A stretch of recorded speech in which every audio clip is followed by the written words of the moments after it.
Hello family, good morning. कैसे हो आप सब? उम्मीद करते हैं सब बहुत अच्छे होंगे। तो जहाँ देख रहे हैं आप लोग बाहर का नज़ारा, क्योंकि मैं निकल चुकी हूँ अपनी बहन के यहाँ। अचानक से मुझे अपनी बहन के यहाँ जाना पड़ा, तो मैं वहाँ के लिए निकल चुकी हूँ। सुबह सुबह का समय है, तो अभी तो फिर भी थोड़ा सा बादल कम लग रहा है, पर ऐसा लग रहा है कि जैसे बारिश होने वाली है। और ऐसे बोलते बोलते ही बारिश हो गई, क्योंकि मौसम धीरे धीरे बहुत ही भयंकर बना रहा है और बारिश बहुत ज़्यादा होने लगी थी। तो फिर जहाँ हम लोग को उतरना था वहाँ हम लोग उतरे। वहाँ पे मेरी बहन के हस्बैंड आ गए थे लेने के लिए और हम लोग वहाँ से निकल गए। बारिश छूटने का नाम नहीं ले रही थी, बारिश बहुत ही ज़्यादा थी। साथ में मेरी बहन का छोटा बेटा भी आया हुआ था, वो मौसी मौसी बोलकर बात भी कर रहा था। तो हम लोग फिर यहाँ से सीधे घर की तरफ निकल गए थे। घर इसलिए जा रहे हैं क्योंकि उसके घर में है कुछ बहुत बड़ा फंक्शन मतलब कुछ बहुत बड़ा पूजा। तो इसीलिए हम लोगों को अचानक जाना पड़ा। तो ये हम पहुँच गए उसके घर की ये बाहर का नज़ारा है जो इतनी सुंदर लग रही है देखने में। बारिश आई हुई है हल्की फुल्की, तो जिसके कारण और भी अच्छा लग रहा है। उसके जो घर का नज़ारा है ना, सब तरफ बाहर पेड़ पौधा पहाड़ी एरिया है, तो जिससे उसका घर और भी अच्छा लगता है। तो हम लोग यहाँ पहुँच गए। लग तो रही थी बहुत ज़्यादा ठंड। तो यहाँ पहुँचने के बाद मैं सबसे पहले गई किचन में चाय बनाने के लिए, क्योंकि मुझे बहुत ज़्यादा ठंड लग रहा था और मेरे साथ मेरी हालत बहुत ख़राब हुई पड़ी थी। मेरे साथ पता नहीं अक्सर ऐसा होता है कि जब भी मुझे कहीं जाना होता है या जब भी कहीं सोचती हूँ कि वहाँ जाकर बहुत मस्ती करना है, तो कुछ ना कुछ मेरे साथ होना है। तो मेरी आंखों की हालत देख सकते हैं, मेरी आंख पूरा रेड हो चुकी है, एक आंख, और आंखों से बहुत ज़्यादा पानी निकल रहा है, क्योंकि मुझे माइग्रेन की प्रॉब्लम है। मुझे जहाँ भी थोड़ी सी ठंडा लगती है तो मेरे माथे में दर्द और मेरी आंखों की हालत बहुत ज़्यादा ख़राब हो चुकी है। तो यहाँ पे हम पहुँचे तो बच्चे नहा चुके थे, बहन का बेटे लोग नहा चुके थे और वो लग गए थे शिवलिंग बनाने के लिए। और मेरा बेटा भी नहा चुका था, तो उसे भी साथ में मिल के बनाना था। तो धीरे धीरे सारे बच्चे यहाँ पे आ गए और सब ने मिलकर शिवलिंग बनाया। यहाँ एक नहीं दो नहीं 108 शिवलिंग बनाने थे, जिसके कारण बच्चे सुबह से ही नहा धोआ कर लग गए थे शिवलिंग बनाने में। इतने सारे शिवलिंग बनाने थे ना, यहाँ पे मिट्टी बहुत सारा सना हुआ था और उसको उसी का सारे मिट्टी का बच्चे को शिवलिंग बनाना था और 108 शिवलिंग बनाना था। तो 108 मतलब कम नहीं होते, बहुत ज़्यादा। तो इसे बच्चों को बनाने में हालत तो ख़राब हो चुकी थी, पर बेचारे बहुत ही लगन से बहुत ही मन से बच्चों ने शिवलिंग बनाया। तो मैं यहाँ किचन आ चुकी थी, मुझे बहुत ज़्यादा ठंड लग रही थी। तो मैंने आके सबसे पहले तो चाय बनाकर चाय पिया, क्योंकि बहन नहाकर रेडी हो चुकी थी, पूजा की तैयारी कर रही थी वो उधर। उसे पूजा की सामग्री जुटाना था, तो वो पूजा की सामग्री जुटाने में पूजा की तैयारी में लग चुकी थी। मैं आकर उधर चाय पी ली थी, तब तक बच्चों ने आधा शिवलिंग बना लिया था। तब तक धीरे धीरे घर के सारे बच्चे आ गए और सारे बच्चों ने मिलकर धीरे धीरे करके सारा शिवलिंग, उन्होंने लास्ट तक में सारा शिवलिंग बना ही चुका था। तो यहाँ पे सारा शिवलिंग बन चुकी थी और इतना अच्छा पूजा था ना, तो घर का माहौल इतना अच्छा लग रहा था कि मतलब बहुत ही अच्छा लग रहा था, जिसे पूजा के नाम से मुझे आना पड़ा। मैं सोची कि चलो इतनी बड़ी पूजा है तो क्यों ना चला जाए। तो मेरी तबीयत थोड़ी पहले से ही ख़राब थी, पर सफ़र के कारण मेरी तबीयत और ज़्यादा ख़राब हो चुकी। तो पता नहीं अक्सर मेरे साथ ऐसा क्यों होता है। तो फिर भी मैं आ चुकी थी और मैं यहाँ चाय वाय पी के बच्चे यहाँ पे बना रहे थे, तो मैं वहाँ थोड़ा ये लोग को देखी और देख रही थी कि कोई छोटा तो कोई बड़ा बना रहे थे। तो पंडित जी यहाँ पे आके बता रहे थे कि ऐसे बनाइए ऐसे बनाइए, और पंडित जी भी बच्चे लोग को बहुत ज़्यादा उत्साहित कर रहे थे, बच्चे लोग को बहुत ही बोल रहे थे कि बनाओ, बच्चे लोग के साथ लगे पड़े थे, तो ज़्यादा अच्छा लग रहा था। यहाँ पे दिया बनाना था 108, तो यहाँ पे मेरी बहन और उसके हस्बैंड लग गए थे दिया बनाने में, क्योंकि पूजा में इतना सारा काम होता है ना कि अगर सब ना लगे तो फिर पूजा ऐसा चीज़ है ना कि उसमें सबको लगना पड़ता है, और अगर ना लगे तो फिर कुछ ना कुछ कमी है, ऐसा लगता है कि कुछ ना कुछ छूट गया है, कमी रह गया है। तो सब लग जाते हैं ना, तो ज़्यादा अच्छा लगता है। तो यहाँ पे पूजा होने वाली है और यहाँ पूजा की सारी तैयारी हो चुकी है। पूजा की उधर सारी तैयारी हो चुकी है और इधर लगभग सारा शिवलिंग बना के बच्चों ने रेडी कर चुका है। और यहाँ पे बेलपत्ता था, तो उसे भी 108 अच्छे अच्छे बेलपत्ता निकालने थे। उधर बच्चे बेलपत्ता निकाल रहे थे और इधर बहन और बहन के हस्बैंड पूजा में बैठ गए थे। पंडित जी यहाँ मंत्र उच्चारण के साथ बड़े विधि विधान से इनकी पूजा करवाई। इधर पूजा में थोड़ा लेट था, तब तक मैं भी उधर नहा वहा कर फ्रेश हो चुकी थी।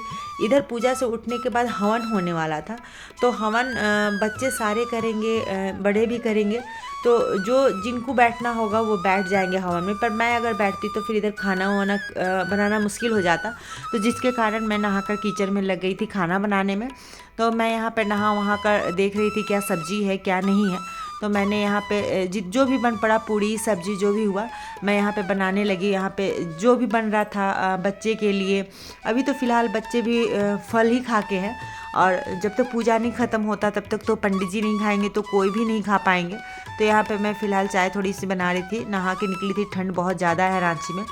तो मैं यहाँ पे चाय बना के फिर से मैं अपने लिए चाय निकाली, थोड़ी बहुत जो भी हल्का फुल्का बनाना था। तो आज तो ऐसे भी बिना लहसुन प्याज के बनाना था, तो सारा कुछ सिंपल खाना बनने वाला था।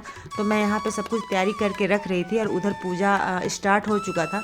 पूजा में जब तक लेट था तब तक मैं यहाँ किचन में थोड़ा कुछ काम कर लेती थी।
और यहाँ पे हमारी घर की पूजा बहुत ही अच्छी तरह से समाप्त हो गई। अच्छे से हवन हो गया, आरती हो गया, और लास्ट में सारे बच्चे प्रणाम कर लिए, और यहाँ पे हमारी पूजा बड़े ही विधि विधान से समाप्त हो गई। और मन को इतना तसल्ली और शांति मिला ना कि क्या ही बताएं, कि घर में अगर किसी भी छोटी से छोटी या बड़ी से बड़ी जो भी पूजा होती है ना, तो एक अलग तरह का ही सुकून और शांति मिलता है। तो यहाँ पे पूजा हो चुकी, हवन हो चुका, और माता रानी के भोलेनाथ का आरती भी हो चुका। यहाँ पे सारी पूजा पाठ ख़त्म हो चुकी थी, और अब बच्चों को खिलाना था बालक भोजन। बच्चे भी आ ही गए थे, लगभग बड़े भी बहुत कोई आ गए थे। तो यहाँ पूजा समाप्त होने के बाद ना हम सारे लोग लग गए किचन में खाना बनाने के लिए, क्योंकि बच्चे गरम गरम पूड़ी बना कर देना था। तो यहाँ पे सब्जी लगभग हो चुकी थी, खीर हो चुकी थी, और यहाँ पे पूड़ी बनाना रह गया था। तो हम लोग ना पूड़ी बनाने के लिए यहाँ पे किचन में आ गए। तो फटाफट हमें पूड़ी बनाना था, तो सारा पूड़ी हम लोगों ने मिलकर बनाया। यहाँ पे पूड़ी बन गई, बच्चे भी आ गए थे, और बच्चों को खाना भी देना था।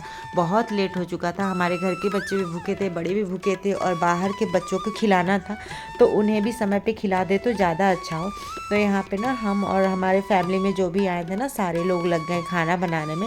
और जब फैमिली जॉइंट फैमिली होना, तो उस घर का ना रौनक ही अलग होता है। तो इसके घर में ना जॉइंट फैमिली और सारे लोग आते हैं ना, तो जिससे बहुत ज़्यादा अच्छा लगता है घर में। तो यहाँ पे पूड़ी बन चुकी थी। यहाँ पे कुछ लोग आए किचन में हमसे मिलने के लिए, तो किसी को पानी प्यास लगा था, कोई बहुत देर से थक गए थे, तो सबने आके किचन में पानी वानी पिया। और यहाँ पे हमारी पूड़ी भी लगभग हो चुकी थी। पूड़ी बनने के बाद हम लोगों ने तैयारी शुरू कर दिया था खिलाने के लिए। जितने लोग आए थे उन्हें हम लोगों ने प्रसादी दे दिया। सारे लोग बड़े जितने भी थे ना, प्रसादी लेकर चले गए, बच्चों को खिलाना था। तो यहाँ पे पूड़ी हमारी तल चुकी थी, और हमारी खाना भी उधर कोई रेडी कर रहे थे कि चलो फटाफट उधर खाना भी लगा दिया जाए।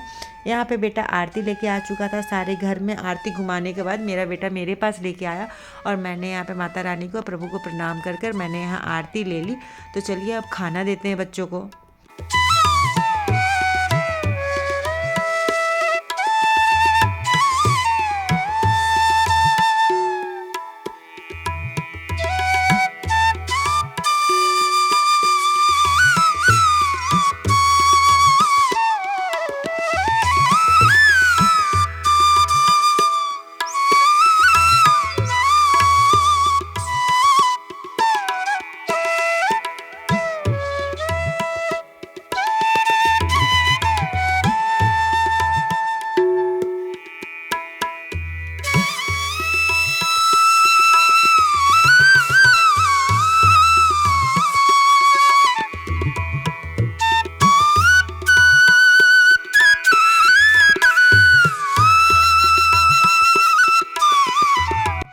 सारे बच्चे आ चुके थे और सारे बच्चों को हम लोगों ने बहुत अच्छे से खिला दिया।